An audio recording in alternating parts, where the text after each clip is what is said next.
বিসমিল্লাহির রহমানির রহিম। প্রিয় দেশবাসী, শিশু, কিশোর কিশোরী, তরুণ তরুণী, ছাত্রছাত্রী, বয়স্ক, বৃদ্ধ, নারী পুরুষ সবাইকে আমার সালাম জানাচ্ছি। আসসালামু আলাইকুম। আজ 5ই অগস্ট, জুলাই গণ অভ্যুত্থান দিবস। বাংলাদেশের ইতিহাসের এক অবিস্মরণীয় দিন। 1 বছর আগে এ দিনে জুলাই গণ অভ্যুত্থান পূর্ণতা পায়। দীর্ঘদিনের ফ্যাসিবাদী শাসন থেকে মুক্ত হয় প্রিয় স্বদেশ। গত বছরের জুনে আদালতের একটি রায়ে সরকারি চাকরিতে কোটা পুনর্বহাল হলে দেশের তরুণ শিক্ষার্থী সমাজ বিক্ষুব্ধ হয়ে ওঠে। তাদের এই ক্ষোভ দাবানলে পরিণত হয় স্বৈরাচারের তুচ্ছতাচ্ছিল্যে, দমন পীড়নে, নির্বিচারে গুলিবর্ষণ, নির্মম হত্যাযজ্ঞের কারণে। স্বৈরাচারী শাসকের নির্দেশে পরিচালিত হত্যাযজ্ঞের সামনে নির্ভীক চিত্তে দাঁড়িয়েছিল এদেশের ছাত্র, শ্রমিক, জনতা। তাদের সম্মুখভাগে ছিলেন আমাদের অদম্য নারীরা। দেশকে স্বৈরাচার মুক্ত করতে অকাতরে জীবন উৎসর্গ করেছেন তাঁরা। আজকের দিনে আমি জাতির সূর্য সন্তান জুলাই শহীদদের গভীর শ্রদ্ধার সঙ্গে স্মরণ করছি। জুলাইয়ে যারা আহত হয়েছেন, চিরতরে পঙ্গু হয়েছেন, দৃষ্টি হারিয়েছেন, জাতির পক্ষ থেকে আমি তাদের প্রতি শ্রদ্ধা ও কৃতজ্ঞতা জানাচ্ছি। প্রিয় দেশবাসী, গত 1 বছরে আমরা অনেক সংকট ও সম্ভাবনার মধ্য দিয়ে পার করেছি। অনেক ঘটনা, দুর্ঘটনা আমাদের গভীরভাবে বেদনাহত করেছে। সর্বশেষ মাইলস্টোন কলেজে বিমান বিধ্বস্ত হয়ে ঝরে গেছে আমাদের কোমলমতি শিশুসহ বেশ কিছু মানুষের প্রাণ। আগুনে পুড়ে আহত হয়েছেন অনেকেই। এই ঘটনা আমাদের সবাইকে শোকস্তব্ধ করে দিয়েছে। এই দুর্ঘটনায় নিহতদের আত্মার শান্তি কামনা করছি। যারা এখনো হাসপাতালে চিকিৎসাধীন, তাদের দ্রুত আরোগ্য কামনা করছি। এই ভয়াবহ দুর্ঘটনার পর সিঙ্গাপুর, চীন, ভারত সহ কয়েকটি দেশের যে সকল চিকিৎসক এবং নার্স আহতদের সেবায় অক্লান্ত পরিশ্রম করেছেন, তাদের প্রতি কৃতজ্ঞতা জানাচ্ছি। যারা রক্ত দিয়ে আহতদের পাশে দাঁড়িয়েছেন, কৃতজ্ঞতা জানাচ্ছি তাদের প্রতিও। প্রিয় দেশবাসী, জুলাই অভ্যুত্থানের পর আমরা অনেক দূর পথ অতিক্রম করে এসেছি। আমাদের জাতীয় জীবনে শান্তি শৃঙ্খলা ফিরে এসছে, অর্থনীতিতে গতিশীলতা এসছে, সংকট দূর হয়েছে। মাত্র কয়েকদিন আগে যুক্তরাষ্ট্রের সঙ্গে আমরা সফলতার সঙ্গে শুল্ক আলোচনা সমাপ্ত করেছি। এর ফলে আমাদের অর্থনীতির সম্ভাবনা বহুগুণ বেড়ে গিয়েছে। যখন 1 বছর আগে আমাদের অন্তর্বর্তীকালীন সরকার 16 বছর ব্যাপী একটানা ধ্বংসযজ্ঞ এবং লুটপাটে বিধ্বস্ত এক অর্থনীতির দায়িত্ব নিয়েছিলাম, তখন কারোরই মনে হচ্ছিল না এই বিধ্বস্ত অর্থনীতিকে আবার সহজে চালু করা যাবে। মাত্র 1 বছরের মধ্যে আমরা এতদূর রাস্তা অতিক্রম করতে পারবো, এটা চিন্তাই করা যায়নি। অর্থনীতি ঘুরে দাঁড়িয়েছে, এখন দ্রুত গতিতে এগিয়ে যাবার পালা। আমরা এখন অন্তর্বর্তী সরকার থেকে একটি নির্বাচিত সরকারের হাতে রাষ্ট্র পরিচালনার দায়িত্ব তুলে দেওয়ার দিকে অগ্রসর হচ্ছি। আমরা দায়িত্ব গ্রহণের 4 মাসের মাথায় জাতির উদ্দেশ্যে দেওয়া ভাষণে আমি প্রতিশ্রুতি দিয়েছিলাম 2026 সালের জুনের মধ্যে দেশের আগামী জাতীয় সংসদ নির্বাচন আয়োজন করব। তবে নির্বাচনের আগে আমাদের অত্যাবশ্যকীয় কয়েকটি কাজ সম্পন্ন করতে হবে। এর মধ্যে অন্যতম হল জুলাই ঘোষণাপত্র ও জুলাই সনদ। আজ জুলাই গণ অভ্যুত্থান দিবসে সকল রাজনৈতিক দলকে সঙ্গে নিয়ে আমরা জাতির কাছে জুলাই ঘোষণাপত্র উপস্থাপন করেছি। এই ঘোষণাপত্রে মহান মুক্তিযুদ্ধ সহ বাংলাদেশের মানুষের অতীতের বিভিন্ন ঐতিহাসিক ও গণতান্ত্রিক সংগ্রাম থেকে শুরু করে জুলাই অভ্যুত্থানের প্রেক্ষাপট বর্ণনা করা হয়েছে। আমাদের 3টি দায়িত্ব ছিল: সংস্কার, বিচার ও নির্বাচন। জুলাই অভ্যুত্থানের ছাত্র, শ্রমিক, জনতা দেয়ালে দেয়ালে যে প্রত্যাশার কথা লিখে রেখেছিল, তার অন্যতম ফোকাস ছিল রাষ্ট্র ব্যবস্থার গণতান্ত্রিক সংস্কার। সেই লক্ষ্যে আমরা বেশ কয়েকটি সংস্কার কমিশন গঠন করেছিলাম। তাদের মধ্যে প্রধান প্রধান সংস্কার কমিশনগুলো যে সুপারিশ পেশ করেছে সেগুলোর মধ্যে স্বল্প সময়ের মধ্যে আশু বাস্তবায়নযোগ্য বহু সংস্কার আমরা ইতিমধ্যে সম্পন্ন করেছি। এই সংস্কারগুলোর মাধ্যমে অর্থনৈতিক খাত, বিচার ব্যবস্থা ও জনপ্রশাসনে গতিশীলতা আসবে, স্বচ্ছতা ও জবাবদিহিতা বহুলাংশে বৃদ্ধি পাবে, দুর্নীতি, অনিয়ম ও হয়রানি হ্রাস পাবে। দীর্ঘমেয়াদী সংস্কার কাজ বাস্তবায়নের লক্ষ্যে আমরা জাতীয় ঐকমত্য কমিশন গঠন করেছিলাম। এই কমিশনে 30টিরও অধিক রাজনৈতিক দল ও জোট স্বতঃস্ফূর্তভাবে অংশগ্রহণ করেছে, তাদের মতামত দিয়েছে।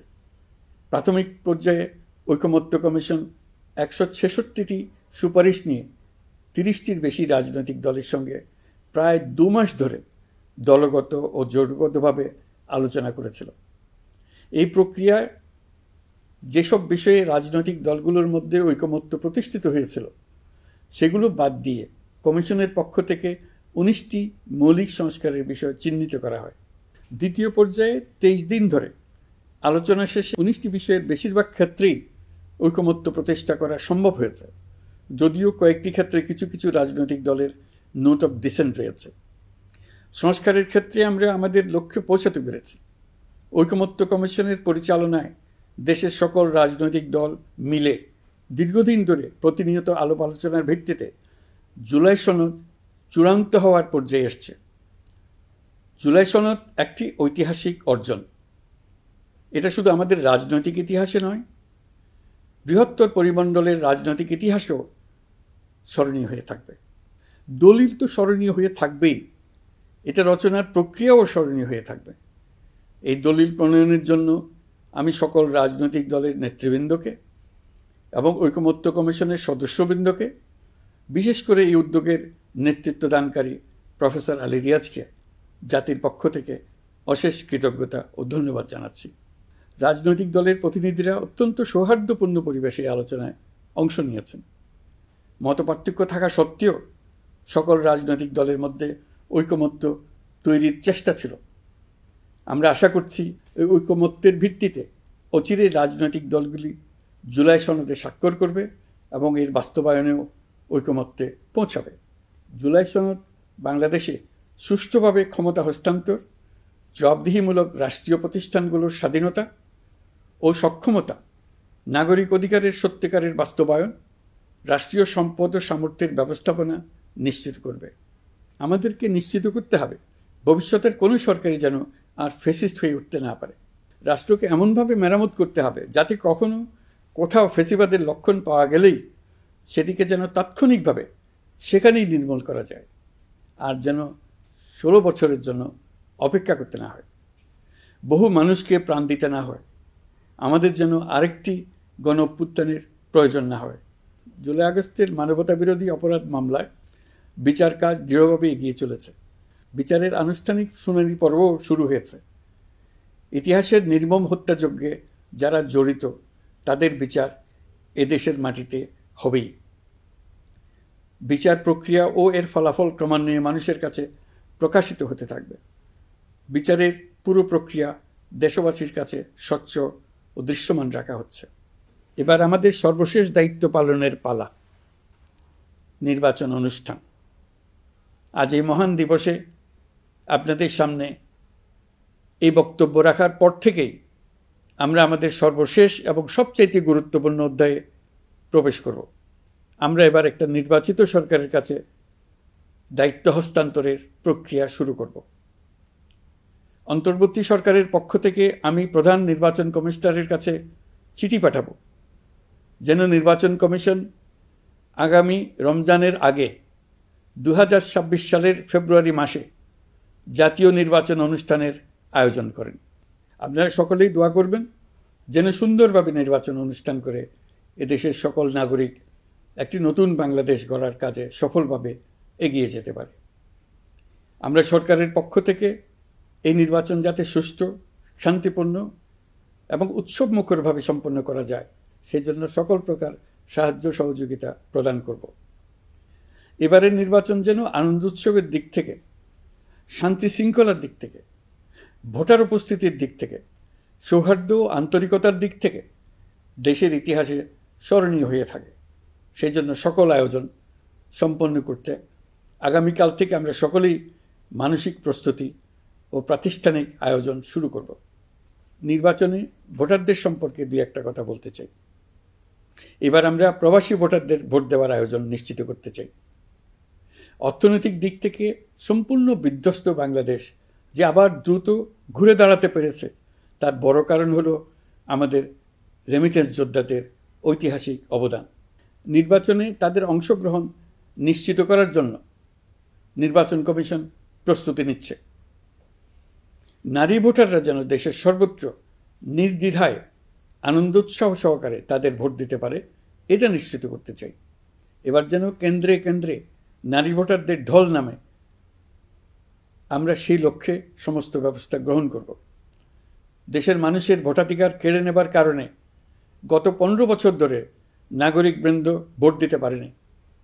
এবারের নির্বাচনে আমরা আমাদের বকেয়া আনন্দ সহ মহা আনন্দে ভোট দিতে চাই। এবারের নির্বাচনে জীবনে প্রথমবার ভোট দিতে যাবে এরকম ভোটাররা নানা উৎসবের মধ্য দিয়ে ভোট কেন্দ্রে যাবে, তাদের এই দিনটি স্মরণীয় করে রাখার জন্য। এর মধ্যে নতুন নারী ভোটার থাকবে, নতুন পুরুষ ভোটার থাকবে। এর মধ্যে এমন ভোটার থাকবে যারা 15 বছর আগে থেকেই ভোট দিতে পারত, কিন্তু জীবনে একবারও ভোট দিতে পারেনি। এর মধ্যে আসবে যারা 10 বছর আগে, 5 বছর আগে ভোট দিতে পারত কিন্তু পারেনি। আর আসবে ভাগ্যবান ও ভাগ্যবতীর দল, যারা এই প্রথমবার ভোটার হওয়ার যোগ্যতা লাভ করলো এবং সঙ্গে সঙ্গে ভোট দেওয়ার সুযোগও পেয়ে গেল। নির্বাচনের দিনকে আমরা ঈদের উৎসবের মতো করতে চাই। এবারের ভোটের আনন্দ থাকবে সবার মধ্যে। আপনারা সবাই বাচ্চা কাচ্চাদের নিয়ে ভোট কেন্দ্রে যাবেন। নাগরিক অধিকার প্রয়োগের মহা আনন্দ পরবর্তী বংশধরদের কাছে তুলে ধরার জন্য এখন থেকে প্রতিদিন আলাপ আলোচনা করুন। আপনার এলাকায় ভোটদান ব্যবস্থা কেমন হলে সুন্দর হয়, কেমন হলে আনন্দমুখর হয়, সেটা আগে থেকে ঠিক করার জন্য। নতুন বাংলাদেশ গড়ার কাজের ভিত্তি রচনা হবে এবারের নির্বাচনে। তার জন্য প্রস্তুতি নিন। প্রিয় দেশবাসী, দেশের ইতিহাসে এখন পর্যন্ত যতগুলো বড় সংঘাত, সহিংসতার ঘটনা ঘটেছে, তার সবগুলোর নেপথ্য কারণ ছিল ত্রুটিপূর্ণ নির্বাচন। ত্রুটিপূর্ণ নির্বাচনের মধ্য দিয়ে কোনো দল যদি গায়ের জোরে নির্বাচিত হয়ে ক্ষমতায় আসে, তার চূড়ান্ত পরিণতি কী তার জুলাই অভ্যুত্থান আমাদের দেখিয়ে দিয়েছে। আমরা ইতিহাসের কলঙ্কিত কোনো অধ্যায়ের পুনরাবৃত্তি আর করতে চাই না। আপনারা প্রত্যেকেই অবগত আছেন, একটা গোষ্ঠী নির্বাচনকে বাধাগ্রস্ত করার জন্য উন্মুখ হয়ে আছে। তারা দেশের গণতান্ত্রিক অগ্রযাত্রাকে ব্যাহত করতে দেশের বাইরে বসে ভেতরে থেকে নানা অপচেষ্টায় লিপ্ত রয়েছে। আমাদেরকে অবশ্যই খেয়াল রাখতে হবে তারা যেন নির্বাচনকে সংঘাতময় করে তোলার কোনো রকমের সুযোগ না পায়। মাথায় রাখবেন, পরাজিত শক্তি নির্বাচনের আগ পর্যন্ত বারবার মাথাচাড়া দিয়ে ওঠার চেষ্টা করবে, কিন্তু একটি অবাধ, সুষ্ঠু, নিরপেক্ষ নির্বাচন সফলভাবে আয়োজন করা গেলে অপশক্তির পরাজয় চূড়ান্ত হবে। নির্বাচন সংক্রান্ত বিষয়ে প্রতিনিয়ত পরামর্শ নেওয়ার জন্য আমরা প্রযুক্তির সাহায্য নেব। এই জন্য একটি অ্যাপ তৈরির উদ্যোগ নিচ্ছি। দ্রুত এই অ্যাপটি চালু হবে। আপনারা আপনাদের সকল পরামর্শ, সকল মতামত, সকল আশঙ্কা এবং উদ্যোগের কথা এই অ্যাপের মাধ্যমে আমাদেরকে জানাবেন। আমরা তা যথাযথ কর্তৃপক্ষকে জানিয়ে দেব, সমস্যা সমাধানের জন্য ব্যবস্থা নেব। রাজনৈতিক দলগুলোর প্রতি আমার আহ্বান থাকবে, আপনাদের নির্বাচনী ইশতেহারে, আপনাদের প্রতিশ্রুতি, প্রতিজ্ঞা, পরিকল্পনায় কোনো কিছুতেই যেন তরুণরা বাদ না পড়ে, নারীরা বাদ না পড়ে। মনে রাখবেন, যে তরুণ তরুণীরা বাংলাদেশকে বদলে দিয়েছে, তারা বিশ্বকেও বদলে দেওয়ার ক্ষমতা রাখে। আপনার দল থেকে তাদেরকে সেই সুযোগ দেওয়ার উদ্যোগ নেন। আগামী নির্বাচনে সবাই নিরাপদে যার যার পছন্দের প্রার্থীকে ভোট দেবে, এটা নিয়ে কারো কোনো আপত্তির সুযোগ রাখা যাবে না। আমরা সবাই সবার পছন্দের প্রতি সম্মান দেখাবো, এটাই হোক আমাদের প্রতিজ্ঞা। প্রিয় দেশবাসী, আপনারা জানেন, সরকার দায়িত্ব গ্রহণের পরপরই দেশের দক্ষিণ ও উত্তরাঞ্চলে যে ভয়াবহ বন্যা পরিস্থিতি তৈরি হয়েছিল, তা ফসল উৎপাদনে ব্যাপক ক্ষতি সাধন করেছে। এর ফলে নিত্য প্রয়োজনীয় পণ্যের মূল্যবৃদ্ধির আশঙ্কা হয়েছিল। তবে সংশ্লিষ্ট প্রতিষ্ঠান ও কর্তৃপক্ষের যথাযথ পদক্ষেপ, নজরদারি ও ও মধ্যস্বত্বভোগীদের দৌরাত্ম্য কমানোর ফলে এটি এড়ানো গেছে। বিশেষ করে এবছরের পবিত্র মাহে রমজান মাস থেকে শুরু করে এখন পর্যন্ত বাজার পরিস্থিতি স্থিতিশীল রয়েছে। মূল্যস্ফীতির নিয়ন্ত্রণ ছিল আমাদের জন্য সবচেয়ে বড় চ্যালেঞ্জ। ভঙ্গুর অর্থনীতি ও বন্যার কারণে খাদ্য মূল্যস্ফীতি হয়েছিল প্রায় 14%। এখন সেটা অর্ধেকে নেমে আসছে। আমরা আশা করছি ডিসেম্বরের মধ্যে এটা 6% নেমে আসবে। এই জুন মাসে দেশের সার্বিক মূল্যস্ফীতি কমে 8.48% হয়েছে, যা বিগত 35 মাসের মধ্যে সর্বনিম্ন। এই নিয়ে 4 মাস ধরে সার্বিক মূল্যস্ফীতি ক্রমান্বয়ে কমেছে। বর্তমান অন্তর্বর্তীকালীন সরকারের প্রতি প্রবাসীদের অসীম আস্থার ফলে মুদ্রাবাজারেও স্থিতিশীলতা ফিরে এসছে। গত অর্থ বছরে ব্যাংকিং চ্যানেলে রেকর্ড $3033 কোটি প্রবাসী আয় দেশে এসছে। রপ্তানি আয়ে প্রায় 9% প্রবৃদ্ধি হয়েছে। এর ফলে টাকা শক্তিশালী হয়েছে। অনেক বছর পর ডলারের বিপরীতে টাকার মান বাড়ছে। গত 11 মাসে বৈদেশিক পাওনাদারদের পাওনা সুদ ও আসল বাবদ $4 বিলিয়ন অর্থাৎ $400 কোটি অর্থ পরিশোধ করা হয়েছে, যা এ যাবৎকালের সর্বোচ্চ। আগের বকেয়া আদায় পরিশোধের পরও বৈদেশিক মুদ্রার রিজার্ভ বাড়ছে। আগামীতে এই ধারা বজায় থাকবে বলে আমরা আশা করি। বিদেশি বিনিয়োগ বৃদ্ধিতে বিভিন্ন উদ্যোগ নেওয়ার ফলে এই বছরের প্রথম 3 মাসে বিদেশি বিনিয়োগ এসছে $10,500 কোটি। গত বছরের একই সময়ের তুলনায় এটা দ্বিগুণেরও বেশি। আর অক্টোবর থেকে হিসাব করলে 6 মাসে ফরেন ডাইরেক্ট ইনভেস্টমেন্ট এসছে $16,500 কোটি, যা গত সরকারের আমলের শেষ 6 মাসের তুলনায় দ্বিগুণ। কর্মসংস্থান সৃষ্টি অন্তর্বর্তীকালীন সরকারের অন্যতম বড় লক্ষ্য। সম্প্রতি হংকং ভিত্তিক শিল্পগোষ্ঠী হান্ডা বাংলাদেশের বস্ত্র তৈরি পোশাক খাতে $250 মিলিয়ন বিনিয়োগের প্রতিশ্রুতি নিয়ে এসছে, যা এই খাতে চীনা কোনো কোম্পানির একক সর্বোচ্চ বিনিয়োগ। তাদের এই বিনিয়োগের ফলে 25,000 লোকের কর্মসংস্থান হবে। আমরা দৃঢ়ভাবে বিশ্বাস করি হান্ডার এই বিনিয়োগ আরও চীনা কোম্পানিকে এই দেশে বিনিয়োগের জন্য উৎসাহিত করবে। এর মাধ্যমে আমাদের তরুণ তরুণীদের কর্মসংস্থানের পথ খুলবে।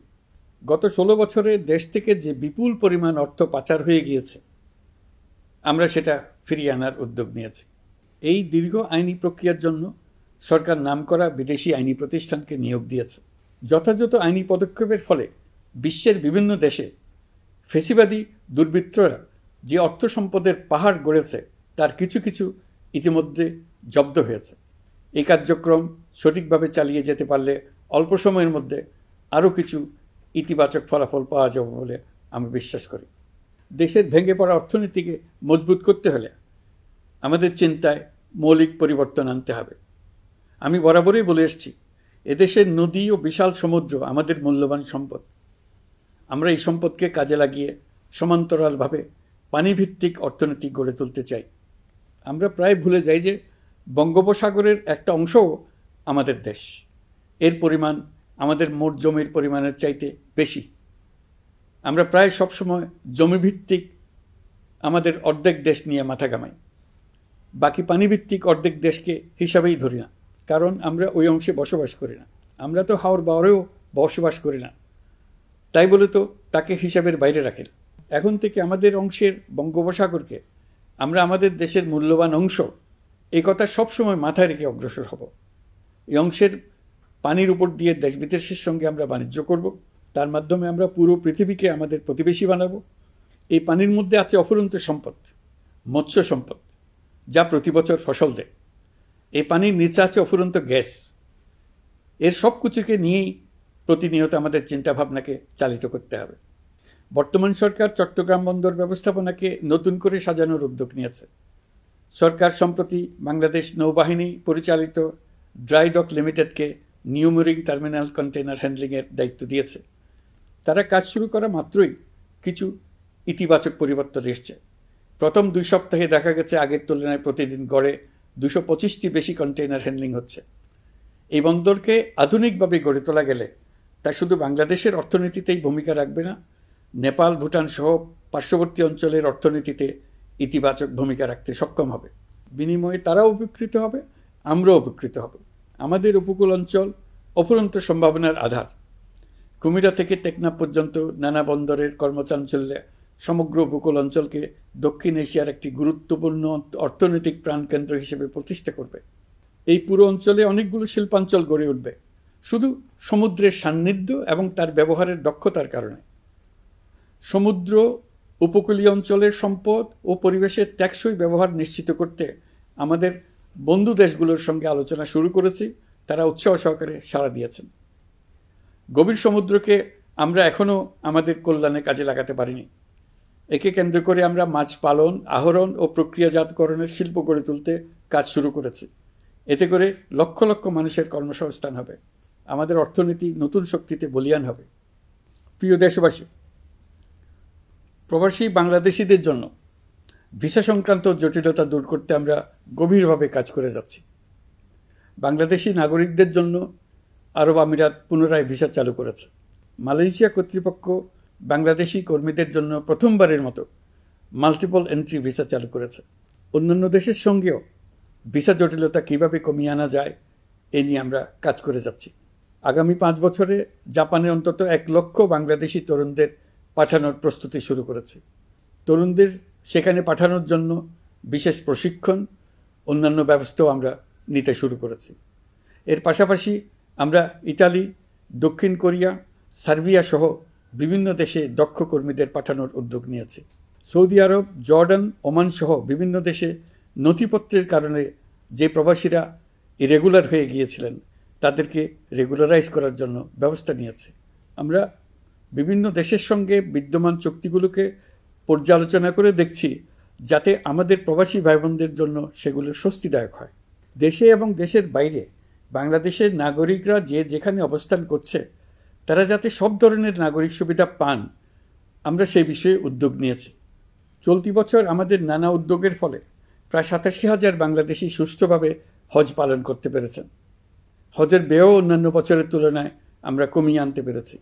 হাজিরা যাতে নির্বিঘ্নে হজ সম্পন্ন করতে পারে সেজন্য লাব্বায়েক নামে অ্যাপ চালু করেছে, যার মাধ্যমে ঘরে বসেই হাজিদের আত্মীয় স্বজন, পরিবার পরিজন তাদের অবস্থান প্রতি মুহূর্তে জানতে পেরেছেন।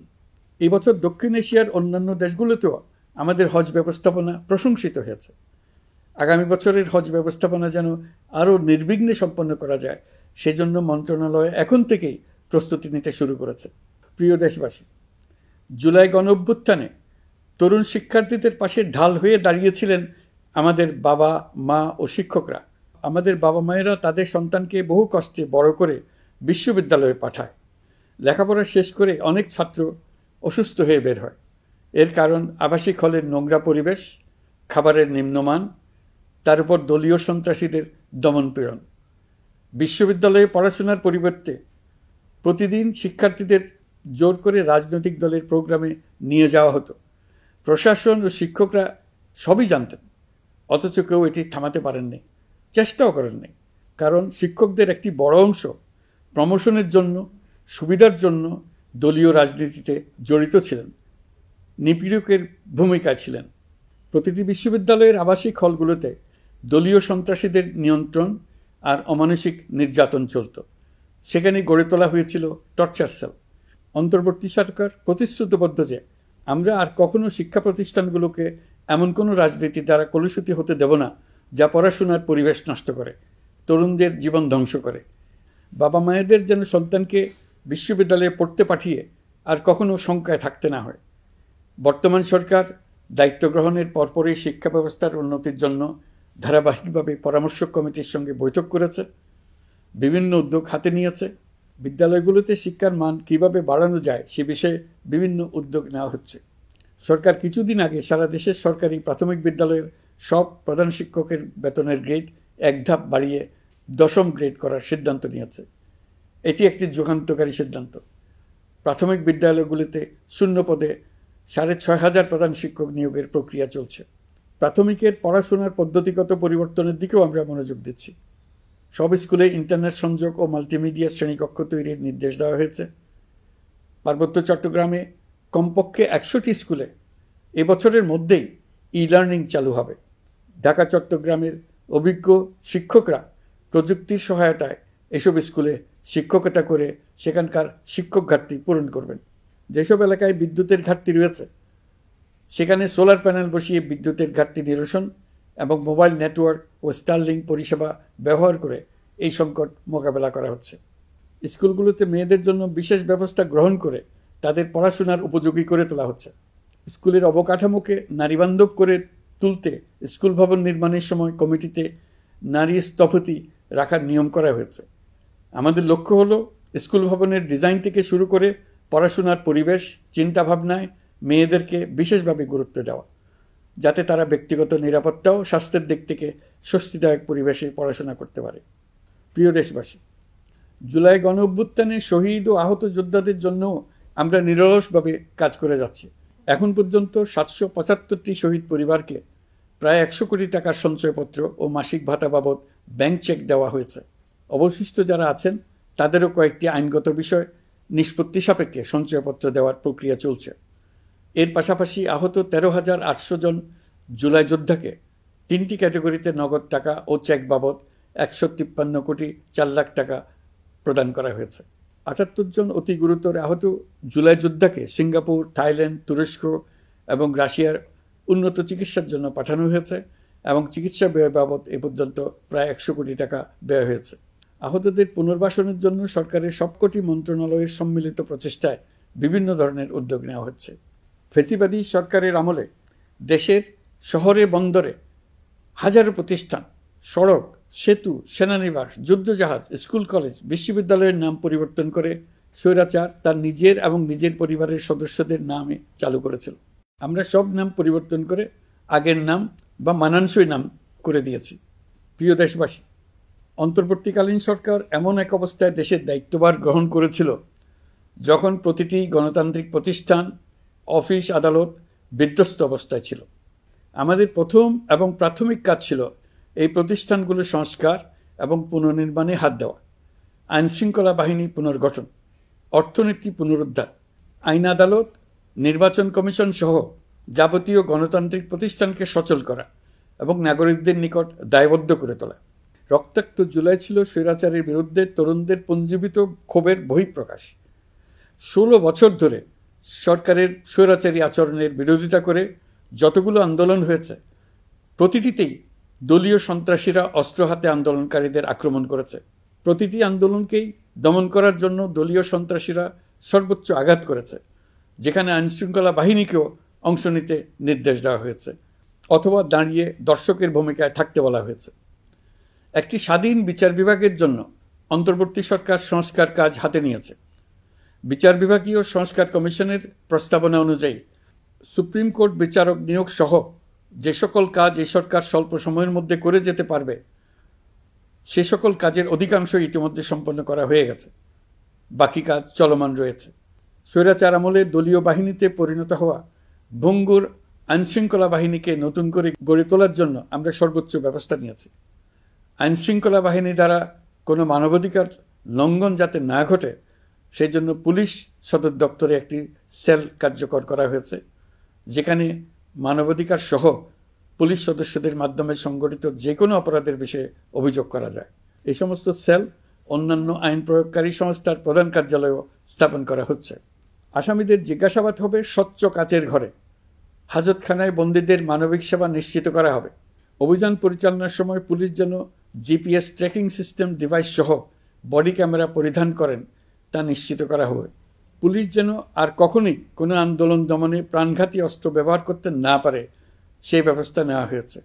বেআইনি সমাবেশে বল প্রয়োগের ক্ষেত্রে জাতিসংঘের স্বীকৃত 5টি ধাপ অনুযায়ী পুলিশ সদস্যদের প্রশিক্ষণ দেওয়া হচ্ছে। সব মিলিয়ে স্বরাষ্ট্র মন্ত্রণালয়ের পুলিশ সংস্কার কমিশনের প্রস্তাব অনুযায়ী 16টি সংস্কার কাজ সম্পন্ন হয়েছে। আরও 43টি সংস্কার কাজ সমাপ্ত হওয়ার পথে। দেওয়ানি আইন, নারী ও শিশু নির্যাতন দমন আইন সহ বিভিন্ন আইনগত সংস্কার সম্পন্ন হয়েছে। সম্প্রতি সরকার ফৌজদারি কার্যবিধি সংশোধন অধ্যাদেশ 2025 অনুমোদন করেছে। এর ফলে এখন থেকে কোনো ব্যক্তিকে আটকের পর 12 ঘন্টার মধ্যে যত দ্রুত সম্ভব পরিবারকে জানাতে হবে। আটককৃত ব্যক্তিকে আইনজীবীর সঙ্গে সাক্ষাতের সুযোগ দিতে হবে। গ্রেপ্তারকৃত ব্যক্তি রিমান্ডের পর অসুস্থ বা আহত হলে তাকে ডাক্তার কর্তৃক পরীক্ষা করতে হবে এবং আঘাতের কারণ নিশ্চিত হতে হবে। তার প্রয়োজনীয় চিকিৎসা দিতে হবে। এক্ষেত্রে পুলিশের দায় থাকলে আইনি ব্যবস্থা নেওয়ার বিধান যুক্ত করা হয়েছে। এই আইনের ফলে গ্রেফতার ও আটক নিয়ে মানুষের হয়রানি অনেক কমে আসবে, পুলিশের জবাবদিহিতা বাড়বে এবং বিচারের কাজ দ্রুততর হবে। পুলিশ সংস্কার কমিশনের সুপারিশ ছিল কোনো ব্যক্তি থানায় জিডি করতে গেলে অবশ্যই তা গ্রহণ করতে হবে। জিডি গ্রহণ করা ছাড়া থানা থেকে কোনো ব্যক্তিকে ফিরিয়ে দেওয়া যাবে না। এই সুপারিশের ভিত্তিতে সরকার সিদ্ধান্ত নিয়েছে দেশের সব থানায় অনলাইনে জিডি করা যাবে। এখন থানায় জিডি না নেওয়ার আর কোনো অভিযোগ থাকবে না। গণতান্ত্রিক চর্চার অন্যতম প্রধান শর্ত গণমাধ্যমের স্বাধীনতা। অতীত ইতিহাসের দিকে তাকালে দেখা যায় মুক্ত সাংবাদিকতার ক্ষেত্রে প্রথম এবং সবচেয়ে বড় বাধা হিসেবে কাজ করেছে সরকার। অন্তর্বর্তী সরকার এইসব বাধা অপসারণে বিভিন্ন উদ্যোগ নিয়েছে। আমরা সমালোচনাকে উন্মুক্ত করে দিয়েছি। যে কেউ চাইলেই যে কোনো মাধ্যমে, সেটা মূলধারার গণমাধ্যম হোক কিংবা সামাজিক যোগাযোগ মাধ্যমেই হোক, সরকারের সমালোচনা করতে পারছেন। এমনকি রাষ্ট্রীয় গণমাধ্যমেও সরকারের সমালোচনা করা যাচ্ছে। নিকট অতীতে যা ছিল অকল্পনীয়। সাংবাদিকদের জবাবদিহিতা নিশ্চিত করার জন্য সরকার ইতিমধ্যে প্রেস কাউন্সিল পুনর্গঠন করেছে। আপনারা জানেন, সামাজিক যোগাযোগ মাধ্যমে প্রতিদিন বিপুল পরিমাণ গুজব ও অপতথ্য ছড়িয়ে পড়ছে। দেশকে অস্থিতিশীল করতে হাতিয়ারে পরিণত হয়েছে গুজব। অপতথ্য মোকাবেলা করার জন্য সাংবাদিকদের সক্ষমতা বাড়াতে বিভিন্ন ধরনের প্রশিক্ষণের ব্যবস্থা নেওয়া হচ্ছে। স্বৈরাচারী সরকার আমলে সাংবাদিকতার ক্ষেত্রে বড় বাধা ছিল ডিজিটাল নিরাপত্তা আইন, যা পরে সাইবার নিরাপত্তা আইন রূপে আবির্ভূত হয়েছিল। আমরা এই আইনটি বাতিল করেছি।